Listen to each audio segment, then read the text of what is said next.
Bismillahirrahmanirrahim. Assalamualaikum warahmatullahi wabarakatuh.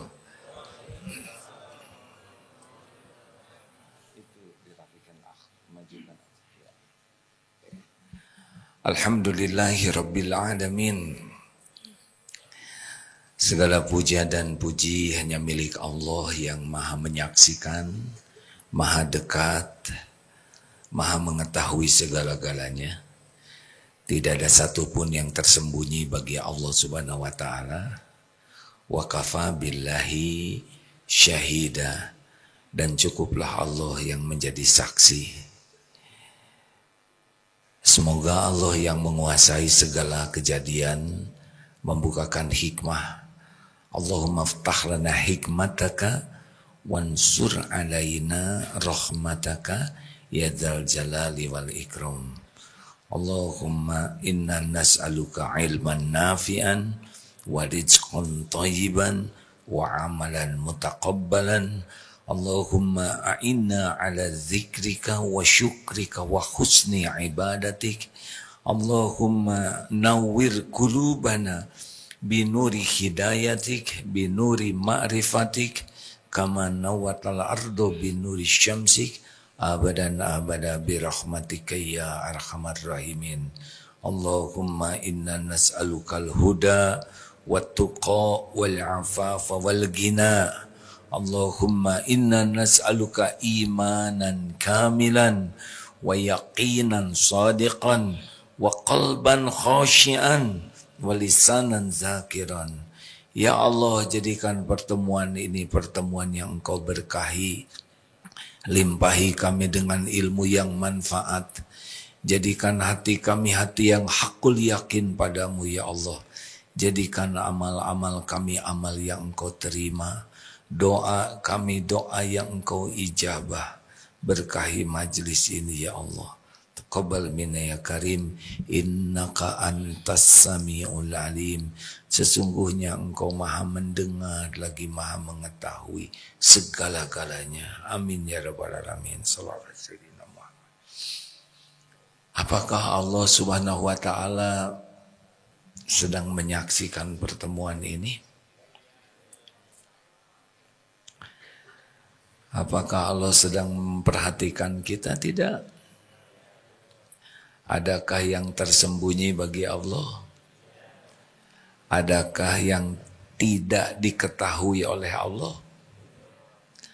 Adakah yang tidak terdengar oleh Allah?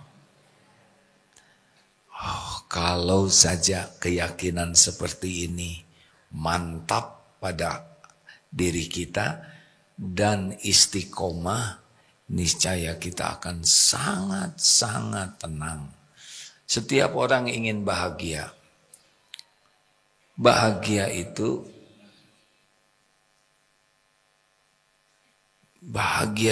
intinya adalah hati yang sakinah.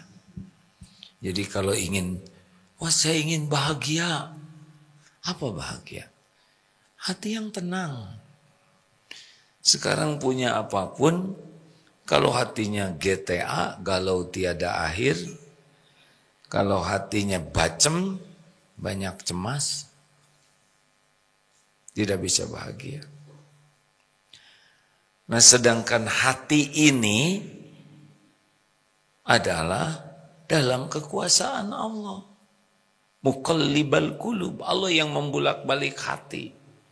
Maka kita tidak bisa cari kebahagiaan kecuali dari Allah. Dan Allah memberikan ketenangan itu, pintunya cuma satu yang paling penting, yaitu ala bizikrillah tatma'innul qulub. Camkan, hanya dengan mengingat Allah hatimu akan tentram. Saya ingat Allah, tapi tetap galau. Berarti belum ingat Allah, baru merasa ingat Allah. Jadi banyak orang yang mencari bahagia dari harta. Tidak mungkin bahagia. Harta cuman casing. Cari bahagia dari pangkat, dari gelar, dari jabatan, cari bahagia dari suami, cari bahagia dari istri, cari bahagia pergi ke luar negeri, cari bahagia dari popularitas. Tidak ada, tidak ada. Bahagia itu milik Allah dan diberikan kepada hambanya yang beriman dan beramal soleh, yang cirinya adalah fadzkurullaha katsiran la'allakum tuflihun. Zikirnya banyak. Baik, kali ini kita akan membahas salah satu ilmu yang sangat penting. Kita tahu bahwa innallaha ma'as-sabirin. Sesungguhnya Allah bersama orang yang sabar.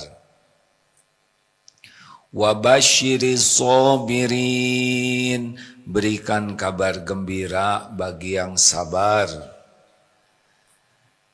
Sabar itu prinsip dasarnya adalah mengendalikan diri, menahan diri, mengontrol diri, sehingga yang terucap, yang disikap, keluar dari sikap kita, pikiran kita, hati kita adalah yang disukai Allah.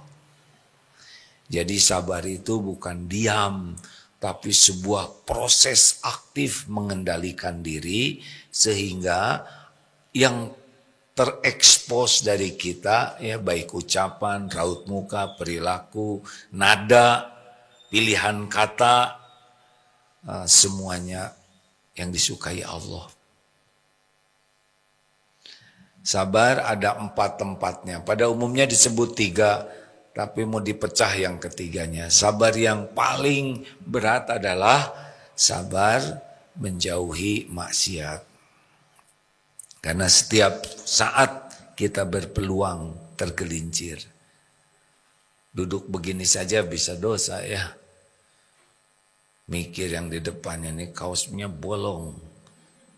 Terus saja. Orang yang sabar kendalikan pikiran, hati. Sabar yang kedua, sabar dalam taat. Makin panjang bacaan imam sering tidak sabar. Jadi emosi ke imam.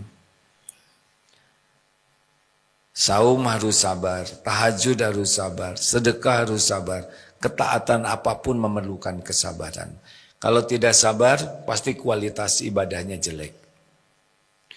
3, sabar menghadapi musibah. Nah, bagian dari musibah kita pecah. Salah satunya adalah sabar menyikapi perkataan orang lain.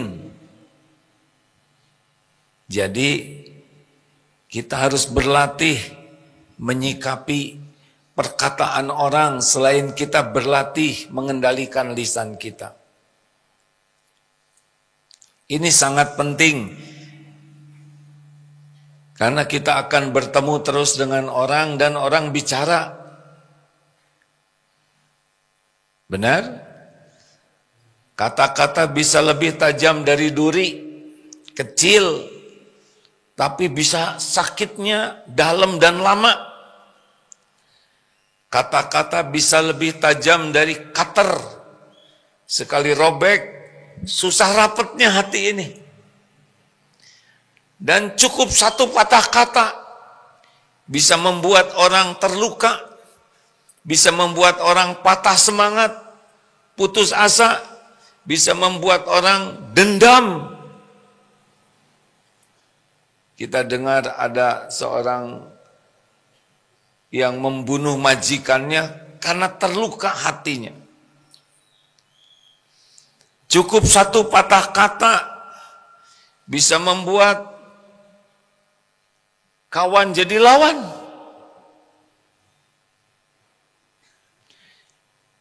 Kita dengar perang dagang Presiden Trump. Berapa banyak kawan yang jadi lawan, belum melakukan tindakan apa-apa, cuman dengan pidato saja. Mari kita belajar, biasanya kita belajar bicara, sekarang belajar menyikapi perkataan orang. Dalil yang paling sering kita baca surat Al-Furqan ayat 63. Wa ibadur rahmanil ladzi, coba dilihat ya. Surat apa? Al-Furqan ayat 63. Ya, silakan. أعوذ بالله من الشيطان الرجيم وعباد الرحمن الذين يمشون على الأرض هونا وإذا خاطبهم الجاهلون قالوا سلاما. Wa ibadur rahman, dan hamba-hamba Allah yang maha penyayang itu, alladzina, yaitu orang-orang alladzina yamsuna 'alal ardi hauna, yaitu orang-orang yang berjalan di atas bumi ini dengan tawadu, rendah hati. Jadi yang petantang petenteng, so hebat itu bukan hamba yang disukai oleh Ar-Rahman ya. Dan wa idza khatabahumul jahiluna qalu salaman. Ini, dan apabila orang-orang yang jahil itu biasanya disebut bodoh, tapi dalam hal ini yang saya dapatkan ilmunya, bodohnya ini bodoh karena tidak bisa mengendalikan dirinya. Jadi kalau ada orang-orang yang tidak bisa mengontrol dirinya, berbicara dengan kata-kata yang menghina, mengejek, mencela, atau kata-kata yang tidak enak. Nah, orang-orang yang tawadu itu, orang-orang pilihan Allah itu akan menyikapinya dengan perkataan dan sikap yang mengandung keselamatan. Ini serius nih hadirin. Perkataan yang tidak enak itu bisa datang dari siapa saja. Bisa dari pasangan hidup, dari suami, dari istri, dari orang tua. Bisa juga ujian dari anak, dari guru, dari teman, dari saudara, dari tetangga, dari teman kantor. Banyak jalan perkataan itu akan sampai kepada kita. Dan ini kemestian. Karena kita bergaul dengan banyak jenis orang. Maka kita harus sangat siap ya. Jadi bukan siap dengan kata-kata yang baik saja. Kalau ketemu orang, kita harus siap dengan kata-kata yang tidak enak. Dan kita harus tahu SOP-nya. Tahu SOP? SOP. Ya. Kita harus tahu bagaimana menyikapi orang dengan perkataan yang tidak enak. Pernah tidak mendapatkan perkataan yang tidak enak? Sering. Satu, ketika ada perkataan yang tidak enak itu datang dari siapapun ya, mungkin mengejek, mungkin menghina, nyindir, nyepet, ya, atau pertanyaannya tuh membuat kita nyesek, atau jawabannya membuat kita perih. Maka yang pertama harus kita sadari, ini adalah ujian dari Allah. Ini adalah ujian, ma asaba min musibatin illa biiznillah. Tidak ada satupun musibah kecuali dengan izin Allah. Jadi orang yang berbicara jelek itu hanya jalan dari Allah untuk menguji kita. Menguji kesabaran kita. Menguji keikhlasan kita. Menguji kemuliaan akhlak kita. Jadi hanya jalan. Fokus kita bukan kepada orangnya, karena hanya jalan. Seperti kita dapat soal, ditulis di kertas. Kita tidak boleh marah kepada soal, karena itu cuma soal. Kerjakan itu.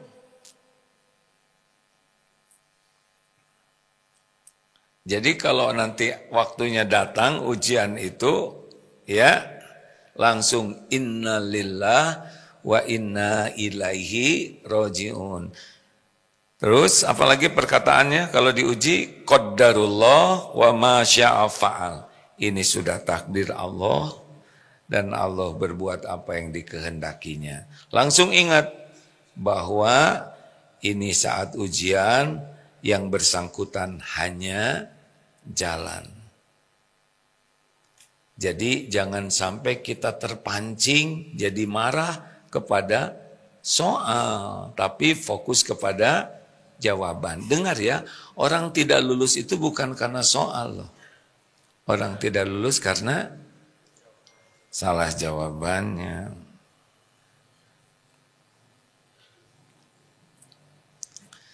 Jadi ingat baik-baik itu ya. Ketika ada kejadian, ini ujian. Innalillahi wa inna ilaihi rajiun. Qaddarullah wa ma syaa fa'al. Yang kedua apa? Ridho. Terima. Ya, ini sudah waktunya saya diuji. Inilah saat Allah menggugurkan dosa.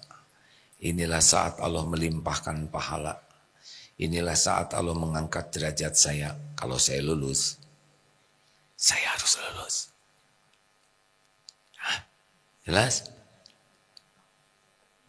Ini ujian buat saudara. Suaranya nggak kedengaran.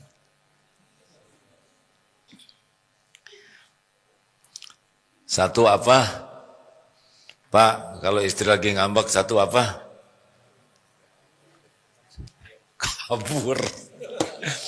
Atuh ulangi baru juga diajarin masa kabur kemana? Pintunya kan dikunci oleh istri. Satu, ini hati innalillah. Tapi jangan terlalu keras, nanti tambah marah. Papa tuh gimana? Innalillahi. Ngancam mati ya? Bukan. Innalillah, ya Allah. Qaddarullah wa ma syaa fa'al. Ini sudah takdir yang harus saya jalani. Lalu yang kedua hati, ya Allah. Ingat dalil, faman radiya falahu ridho. Barang siapa yang ridho kepada ujian yang Allah berikan, Allah ridho kepadanya. Hai, saya terima. Ada jadwalnya. Ada jadwalnya kita dihina, ada jadwalnya kita dicaci maki, difitnah, ada jadwalnya kita diejek, dimarahin orang. Tenang ya. Gak bahaya. Yang bahaya tuh dimarah Allah. Sedunia marah sama kita, enggak akan berkurang apa yang Allah tetapkan untuk kita. Enggak. Tenang saja. Coba ini logikanya, Nabi Muhammad SAW itu manusia sempurna seutuhnya. Hatinya, tutur katanya, sikapnya, niatnya, pribadinya. Beliau bicara, apakah semua orang menerima? Jawab, tidak. Ada yang menerima, ada yang tidak menerima, ada yang menghina, ada yang mentertawakan, ada yang mencemooh, ada yang memfitnah, ada yang memaki-maki, ada yang memusuhi, ada yang memerangi. Itu sempurna niatnya. Dan apa yang Rasul lakukan juga demi kepentingan orang yang ditolong. Tapi hasilnya seperti itu. Jadi tidak mungkin semua orang suka ke kita. Nggak ada cerita itu. Dan kita tidak usah bersusah payah agar orang lain suka kepada kita. Tidak perlu. Kita mati-matian agar orang percaya, mati-matian agar orang suka, mati-matian agar orang kagum. Mau apa? Nggak ada kerjaan. Yang ngebulak-balik hati itu Allah. Yang menentukan orang suka, tidak suka. Yang menentukan orang jadi sayang dan tidak sayang. Allah yang ngebulak-balik hati. Gak bisa diakalin. Yang penting bagi kita, gimana nih lulus ujian? Kelihatannya ini bapak-bapak sangat berminat ilmu ini kan. Fokus sekali. Nah ini ujian juga ya. Baik, lanjut. Satu, yakin ini ujian dari Allah. Dua, terima ujian ini. Ya. Tiga, jangan terpancing Jangan ingin segera membalas, menjelaskan. Tenang, putus tipu daya setan. Kita kan akan tersinggung, kita akan sakit hati, kita akan kecewa, kita akan sedih, kita juga tidak terima, misalkan macam-macam itu perkataan ya. Di sini tuh akan bergejolak. Yang paling bagus adalah diam dulu. Jangan tergesa-gesa untuk menjawab. Jangan tergesa-gesa untuk memberikan argumen, bela diri. Karena kalau kita tidak tenang, maka kata-kata kita itu cenderung dikendarai oleh tipu daya setan. Karena kita kan sakit, gak terima, dituduh. Tenang, diam dulu. Bisa begitu tidak? Nah, kalau ditanya, jawab, jangan diam dulu, tenang. Nah, gitu. Ini langsung dipraktekkan ya. Jadi tenang, ketenangan itu kita isi dengan zikrullah. Apa zikirnya coba? Apa zikirnya kalau hati sedang bergejolak, marah, jengkel, sedih, sakit? Apa zikirnya?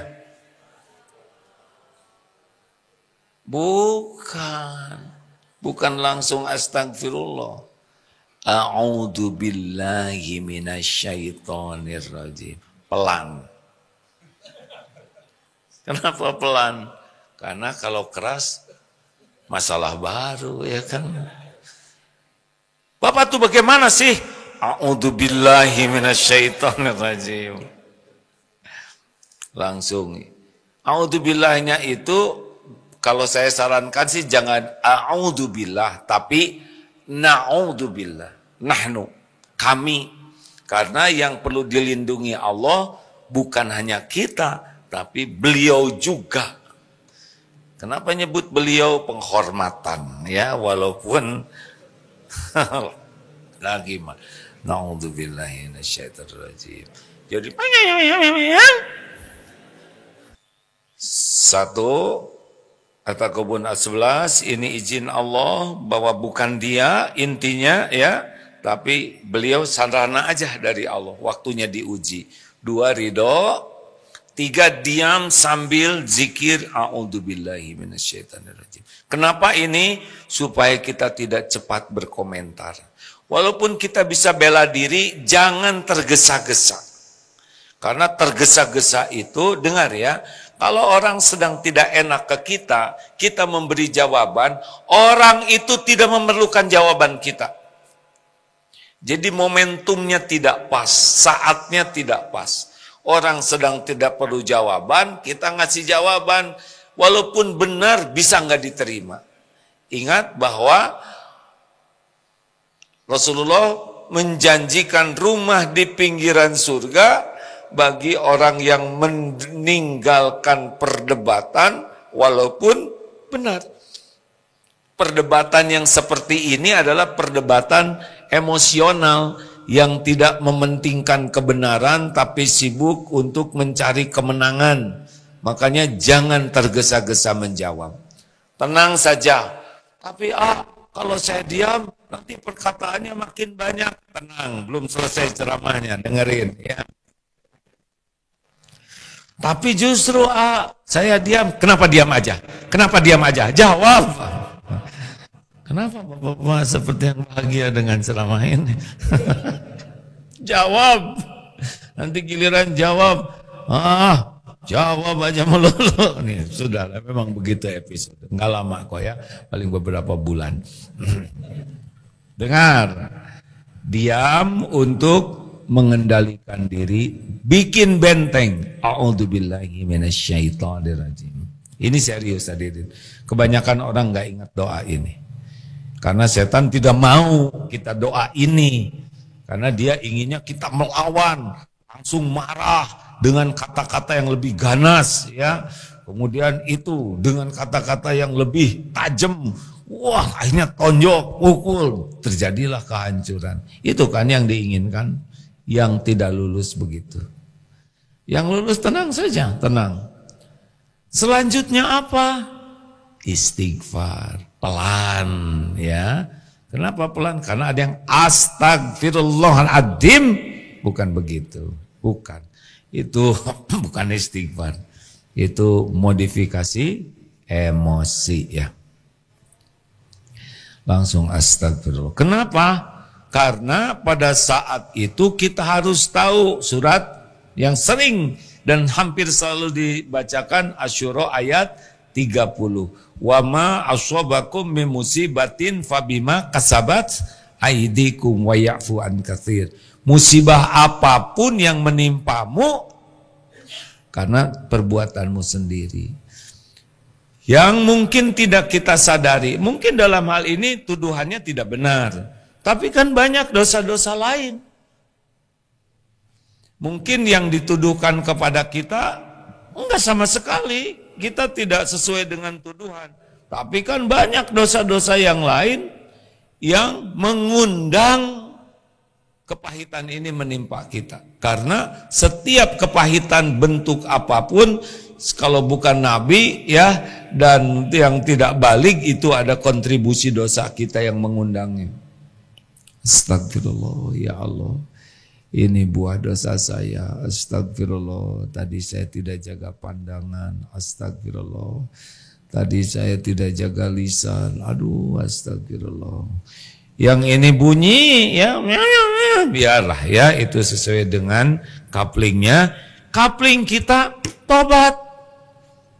Jadi jangan fokus kepada sakit hati, tapi fokus kepada penyakit hati kita. Astagfirullah ya Allah. Pikir dong Pak. Astagfirullah, emang saya jarang mikir. Udah jangan balas ya. Istighfar berkali-kali. Aduh, astagfirullah. Ada kan yang kita istighfar juga disalahin terus. Udah berapa kali istighfar? Mana hasilnya? Kita mikirnya, oh iya Allah menginginkan ada hasilnya. Jangan tiba-tiba cari gabus cep gitu, tidak boleh ya. Nah, tenang saja. Kenapa? Karena yang bisa menghentikan adalah Allah. Kita enggak bisa membulak-balik hati. Astagfirullah ya Allah. Ampun ya Rabb. Pasti ini semua diundang oleh dosa saya, yang sengaja, yang tidak sengaja. Astagfirullah. Fokus saja. Itu kemana? Ini ke tobat. Bisa dipahami Pak? Lalu bagaimana kalau kita mau jawab sesudah berlindung ke Allah dari tipu daya setan, istighfar. Ya mulai kalau, tambah lagi satu amalan hatinya, syukur. Alhamdulillah ya Allah, syukur saya tidak seperti yang disangkakan. Jelas enggak? Misalkan kita dituduh melakukan sesuatu padahal kita tidak, syukur loh. Karena ada yang dituduh benar. Alhamdulillah ya Allah, saya tidak seperti yang disangkakan dan Engkau Maha tahu. Alhamdulillah ya Allah, dengan kejadian ini semoga dosa saya berguguran. Itu disyukurin loh hadirin. Alhamdulillah ya Allah, semoga saya dapat pahala sabar. Ya Allah, jadi di balik kepahitan itu ada nikmat besar. Makanya wabashiri sabirin, berikan kabar gembira bagi orang yang sabar. Alladzina idza asabatu musibah qalu inna lillahi wa inna ilaihi rajiun ulaika alaihim shalawatu mir rabbihim wa rahmah. Oh, mereka itulah orang-orang yang mendapatkan sholawat dari Allah. Ampunan, kasih sayang Allah, limpahan karunia, keberkahan yang besar, dan mereka itulah yang mendapat petunjuk. Jadi ujian ini ada sesuatu yang besar di balik ujian ini. Hikmat. Jadi berlindung ke Allah, banyak evaluasi diri, banyak mensyukuri hikmahnya. Kalau yang marahnya suami, berarti ibu untung masih ada suami, kan lagi marah, betul tidak? Dan untung suaminya masih bisa bunyi mulutnya, karena kalau enggak bahaya. Banyaklah yang disyukuri. Nah, baru sesudah itu bicara baik-baik. Bicaranya tenang, lemah lembut, jangan kasar. Jangan adalah bersikap dengan sikap yang disukai Allah. Jelas tidak hadirin? Kan biasanya kita ingin mengubah orang. Gak bisa, gak bisa. Tugas kita adalah sekuat tenaga kita bersikap dengan sikap yang disukai Allah. Kan Allah lagi mengamati kita nih. Ketika diuji tuh kita disaksikan oleh Allah. Gimana respon kita, gimana kata-kata kita, gimana perilaku kita. Nah, kita usahakan supaya kita ini disukai Allah. Yang maha dekat, yang maha melihat. Lalu Allah lah nanti yang kapan waktunya dibuka hatinya. Tapi tetap aja gak percaya ke saya. Gak apa-apa. Yang penting kita tetap benar, konsisten. Benar? Ada waktunya kok. Kita gak bisa memaksa orang suka ke kita. Gak bisa. Gak bisa maksa orang percaya ke kita. Gak bisa, Pak. Yang kita upayakan, kita paksa diri kita jadi orang yang disukai Allah. Tapi gimana kalau saya ada kesalahan? Minta maaf. Tapi saya udah minta maaf, dia tidak memaafkan. Gak apa-apa, tenang. Fokus berbuat baik, sholat, berakhlak baik, banyak istighfar, sedekah. Fokus kepada kebaikan. Karena yang membulak-balik hati orang adalah Allah. Pada waktunya Allah buka, kebuka. Pada waktunya, walaupun tidak dijelaskan panjang lebar, kalau Allah mau, ngerti-ngerti. Bahkan penjelasan kita yang panjang lebar bisa pakai bohong, bisa pakai emosi, malah Allah nggak suka, gagal nanti. Hidup ini ujian sepenuhnya.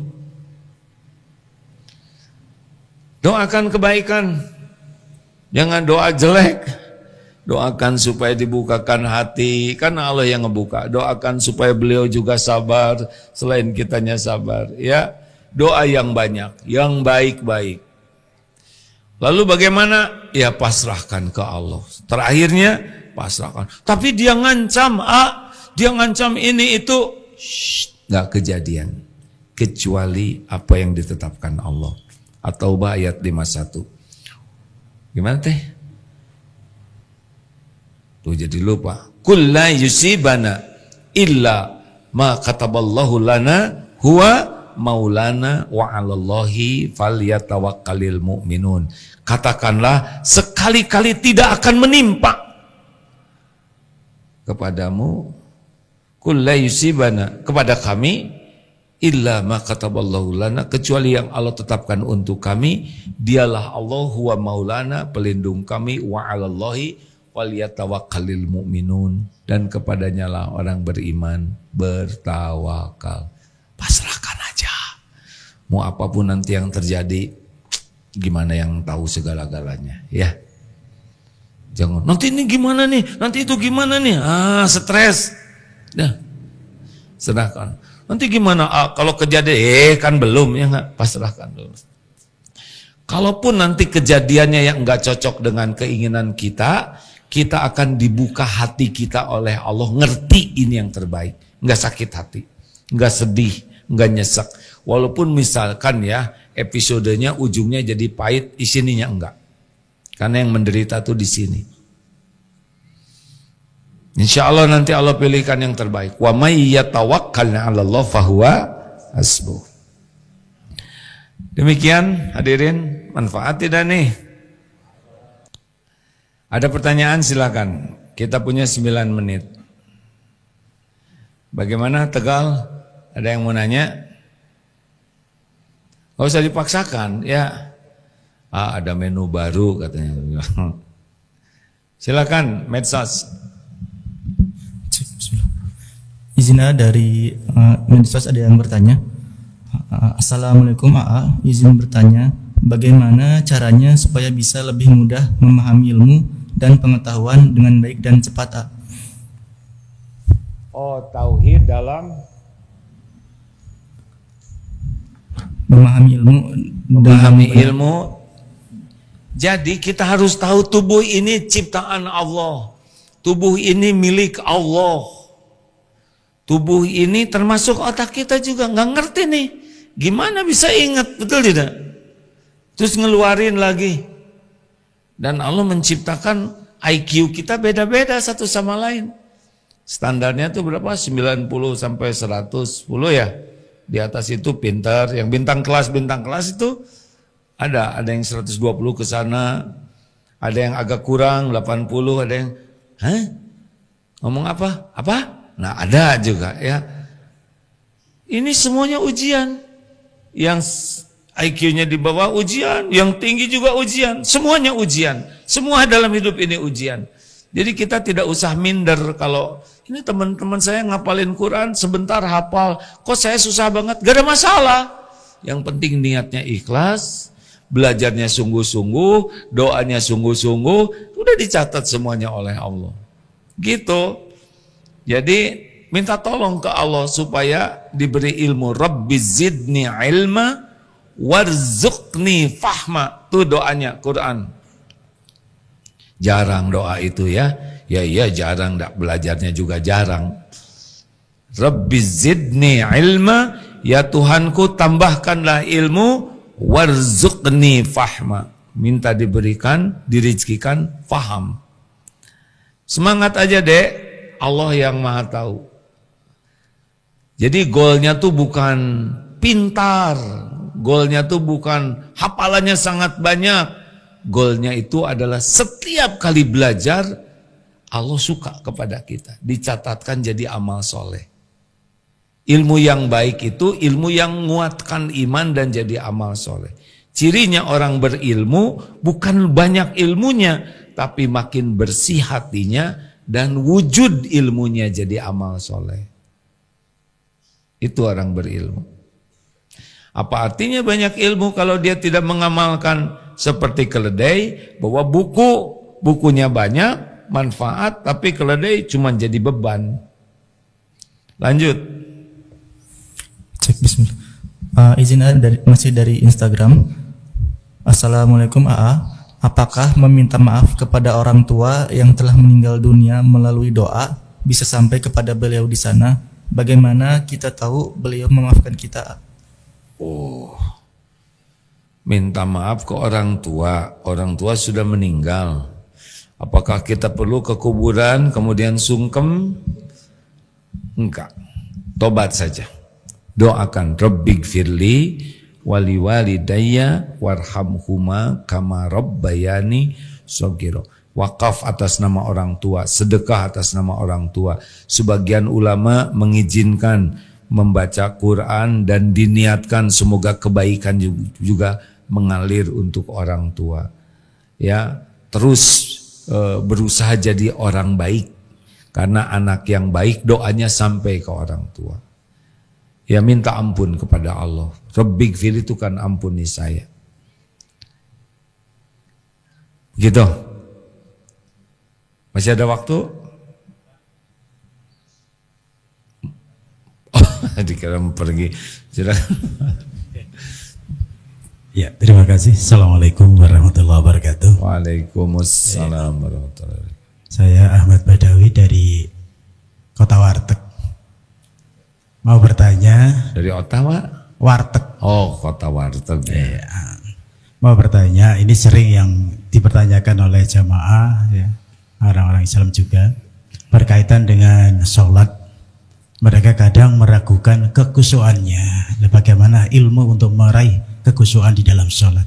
Itu aja, terima kasih. Ya, jadi sholat yang baik itu